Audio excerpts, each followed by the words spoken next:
like to present our next keynote session speaker. That is Dr. Thyagananda Gopal.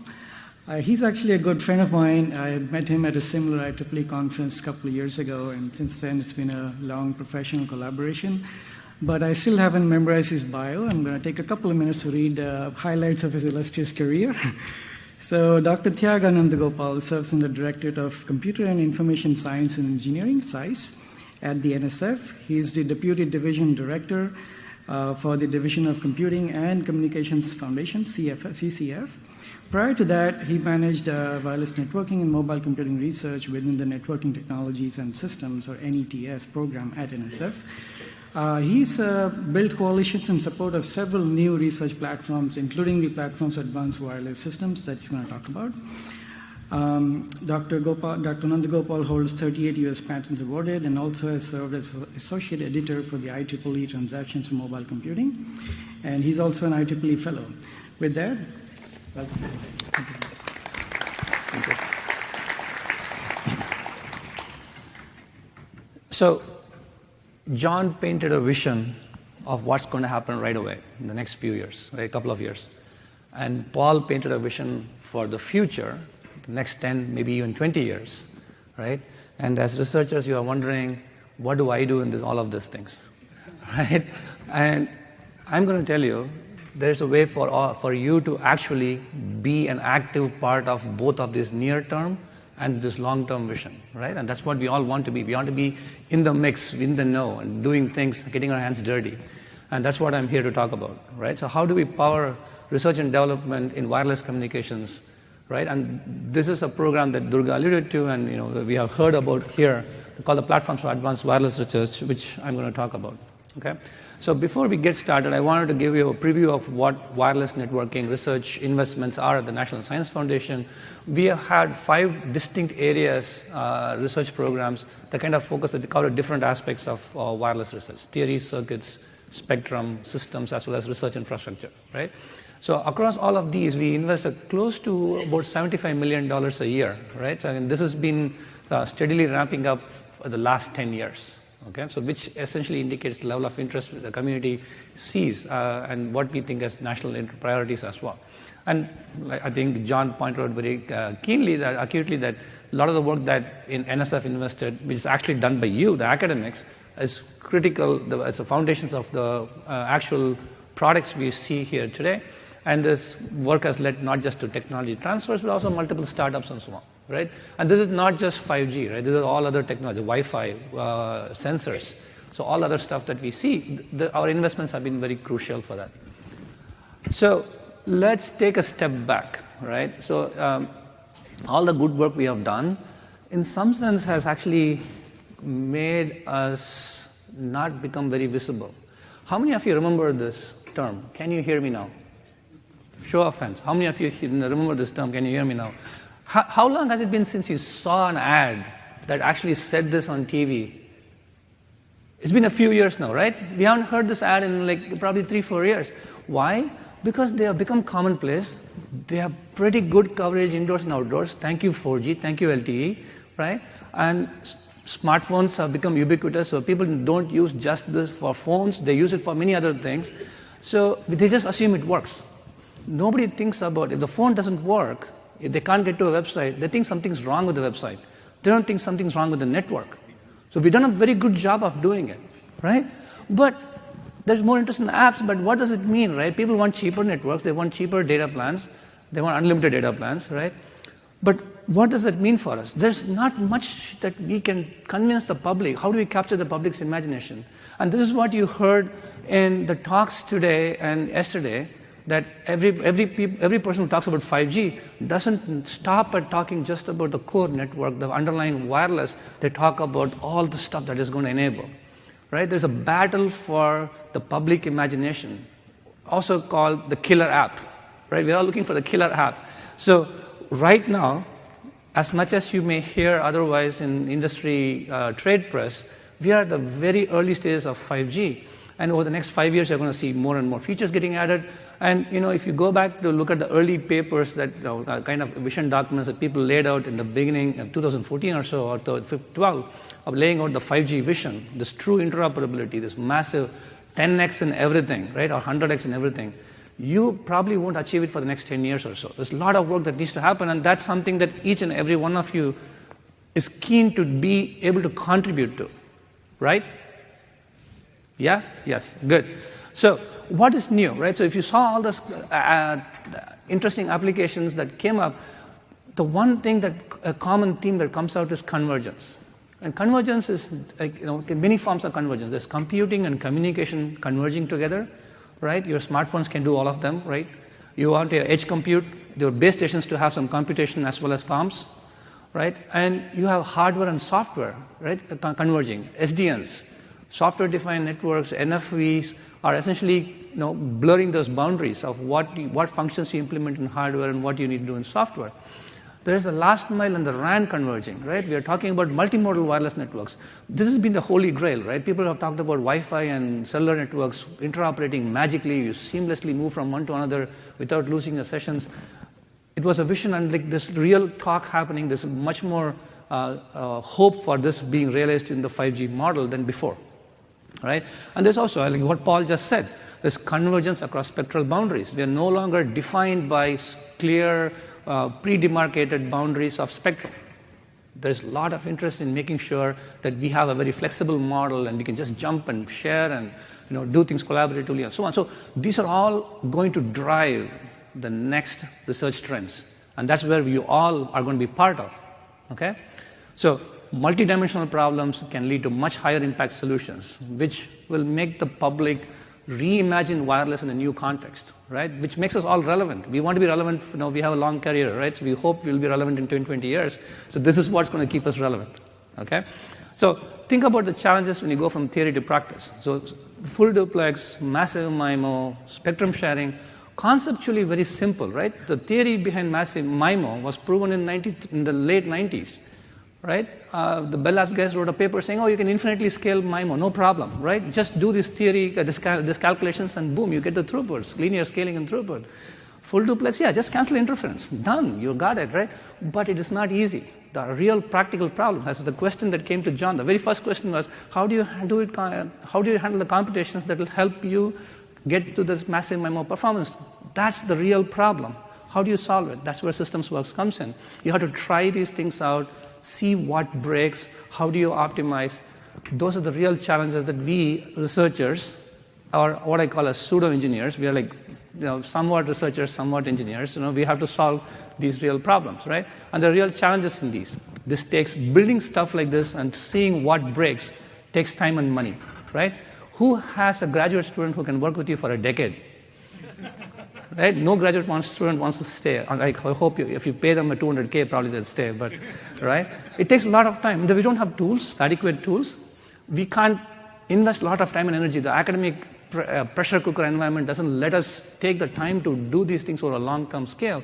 And the community also does not have enough ways to credit people for building stuff, right? And there's another problem. Let's say you do all this stuff and you build a nice lab. You got the student to work on it. You got the stuff.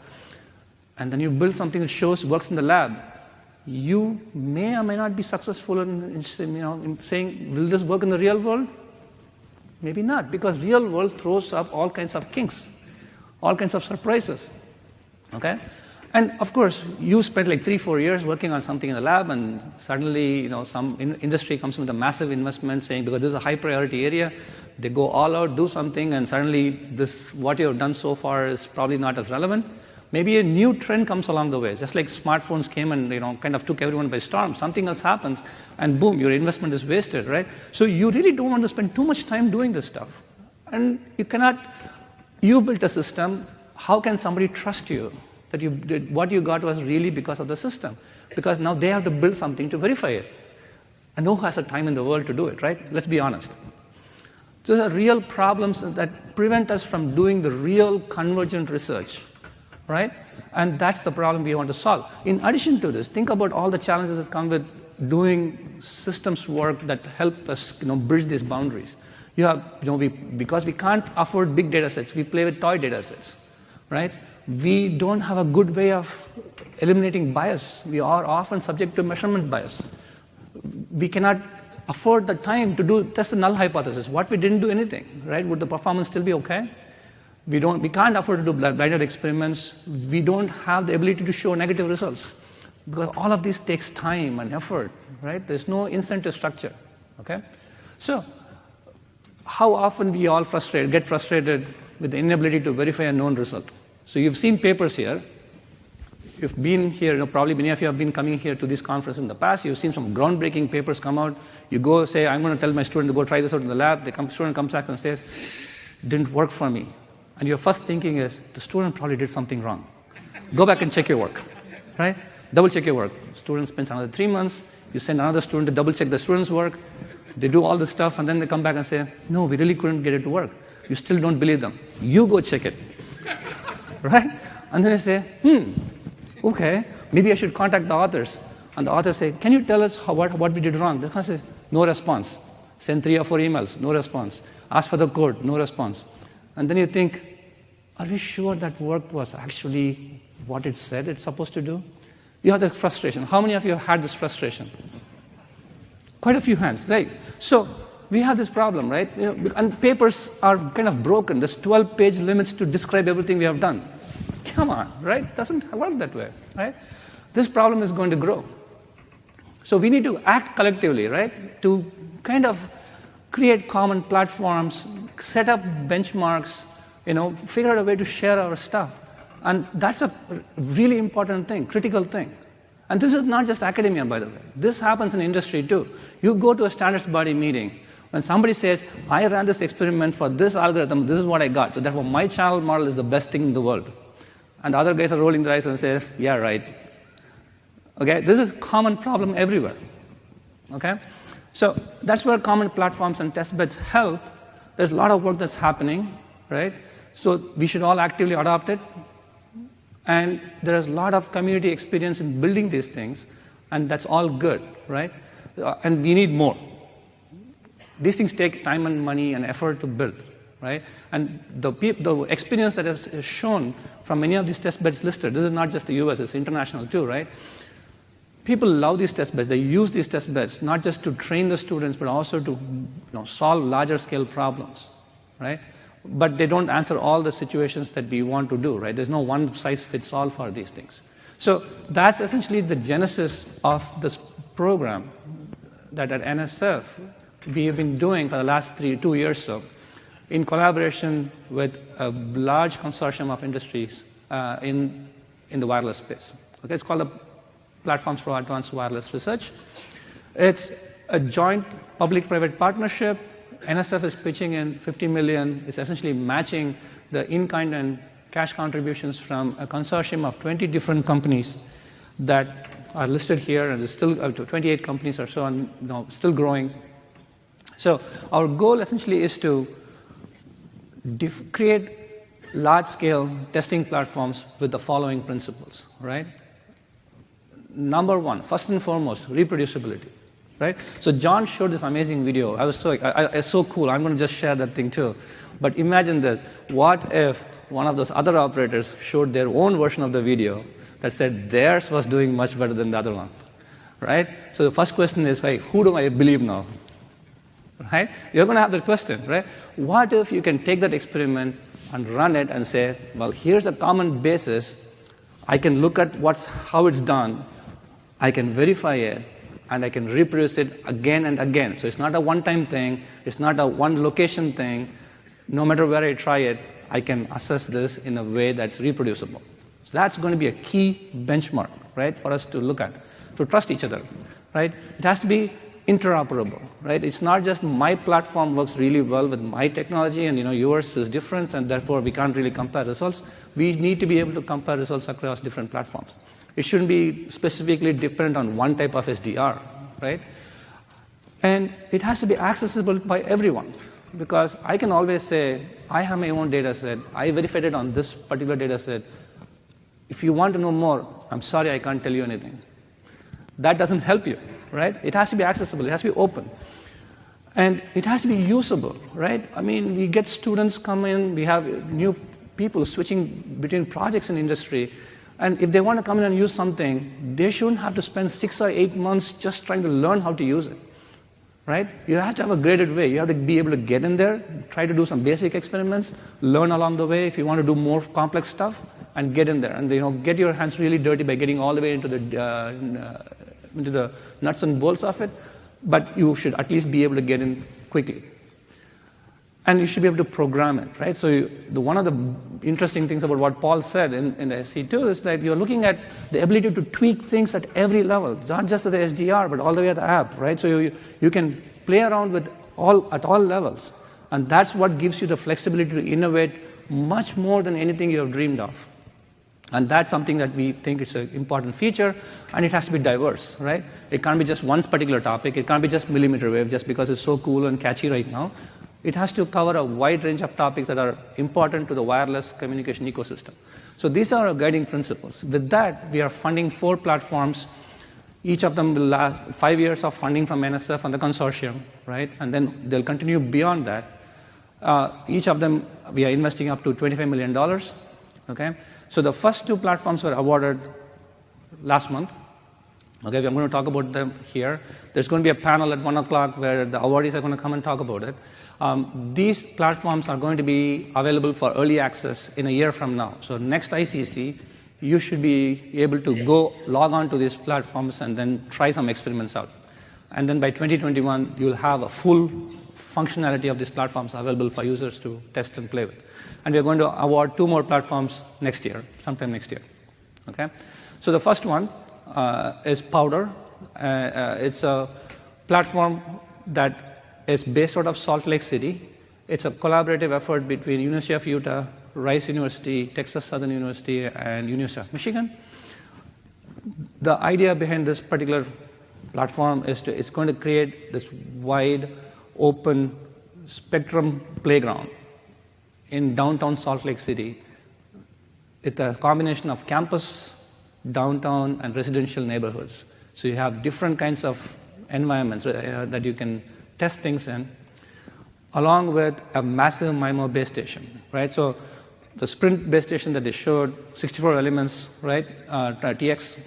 Now we are talking the base station that we're going to have in this test bed is going to have 256, right? So it's like 4 times. So this is going to be real in a year, right? We already have prototypes working. This will be available for production testing for you to fully program it at any levels and carry live traffic on it, right? And all the important bands that matter. So this is going to be a key feature of this particular test bed. Okay, so here's a feature set.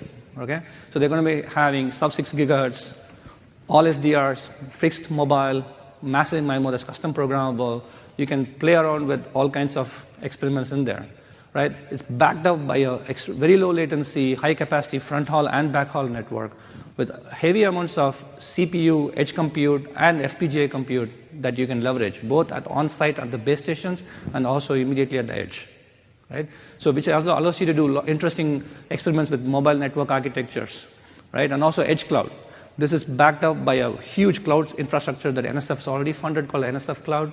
So gives you an ability to test end-to-end applications all the way from running things on the cloud. So you can collect large-scale analytics, large-scale data from the wireless side, run real-time analytics on the cloud, and use that to immediately configure and reimagine your network on a runtime basis, right? So you can bring your own device, plug it in, and you can try out different mobility scenarios, including predictive mobility and kind of randomized mobility. A lot of interesting features that are going to be in here. Okay? The second platform is called Cosmos. And this platform is based in New York City. As you know, New York City is a highly dense, very complex urban RF environment, right? And of course, the joke is if you can make it in New York, you can make it anywhere. So if you can send your wireless signals around in New York, you can pretty rest assured that they're traveling reasonably well everywhere else. And one of the key features of this particular test bed, in addition to being an SDR instrumented test bed like the previous one, is that it's going to feature dynamic optical switching at the layer 2 level with millimeter wave communications and 28 and 60 gigahertz with a programmable phased array, right? That's being developed, like state-of-the-art array that's being developed by Ericsson, right? So, and similar to Powder, it's going to feature a multi-layered computing system with different types of, there's a thin client, there's a fat client, that you can try to do different levels of functionality, that you can simulate different kinds of devices. Okay? So as I said, you have passive WDM switch fabrics, very sliceable. All of these are very sliceable topologies. You can create all kinds of different networks all within this 1 square mile region in Manhattan. Okay? And you have full duplex millimeter wave thing has a big highlights in here with flexible processing in the back end. Okay, now who are the users of these? All of us, right? It's you, the researchers, industry members, and academic, and government research labs, anyone. Everyone is open and is welcome to use this. Okay? Now, if it's up to you, we want you to use these platforms to tackle the major challenges in wireless research.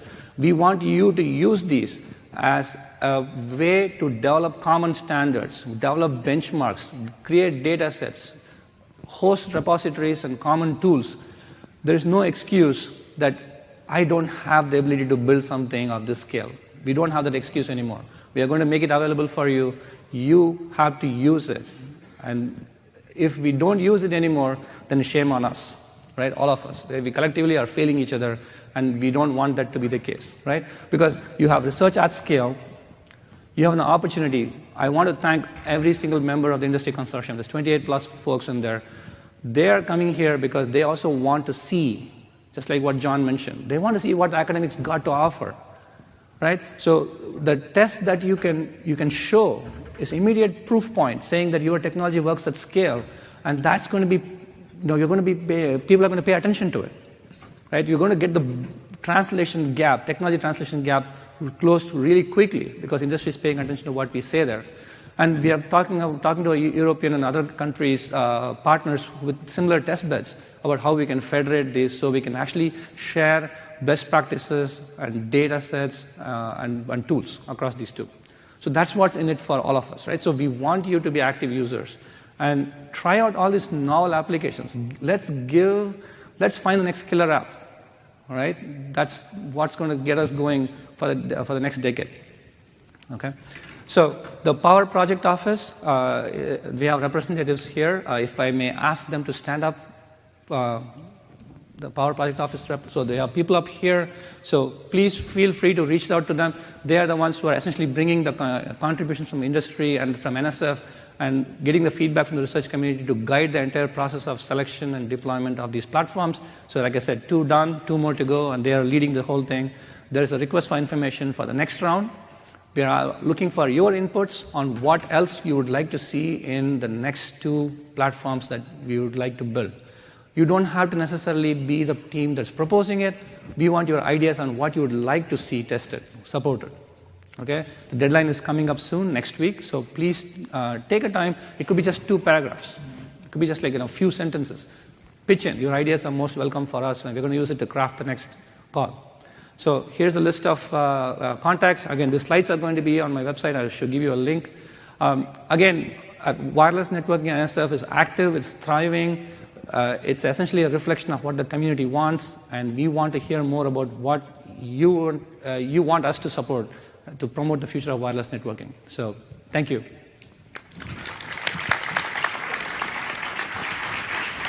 Thank you so much for the talk. So the first question is that, do concepts like ultra reliability and ultra low latency be brought to reality in 5G wireless networks soon? And how this platform allow us to test it? Right. So I think both of the platforms have what we call as like a very tightly knit connection to the backplane, right? The front haul and the back haul. They're engineered for very low latency. They already have experiments that we can show to you that can achieve sub-millisecond latencies for any application you want to run in this kind of context. So I think achieving it in 5G in a practical system is more a question of engineering and the ability to spend money to engineer a system like that. But these platforms are already, they're designed to support that kind of testing.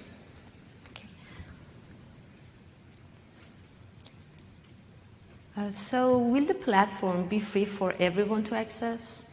It is going to be free for academic researchers to access. There is going to be some nominal fee for other folks. Again, that's something that the platforms are going to publish very soon. What research areas and problems would be more appreciated for CRII program funded by NSF, in addition to the online solicitation? So that's a program-specific question I'm happy to take offline. I think it's probably one or two individuals who want to know about it. I'm happy to take offline. I'm here for the rest of the day. Yeah. So I think we have time for more questions, right? When you say low latency and high bandwidth, how do you think you can manage the cost of the manufacture? Can you repeat the question? The last part? How you can manage the cost of the manufacture? Cost of the manufacturer? Cost to manufacture, sorry. I'm not sure I got the Like- question. Sorry. Do you mind if I look at it? Yeah. Which one is this? Okay, so the question is, how do you manage the cost to manufacture?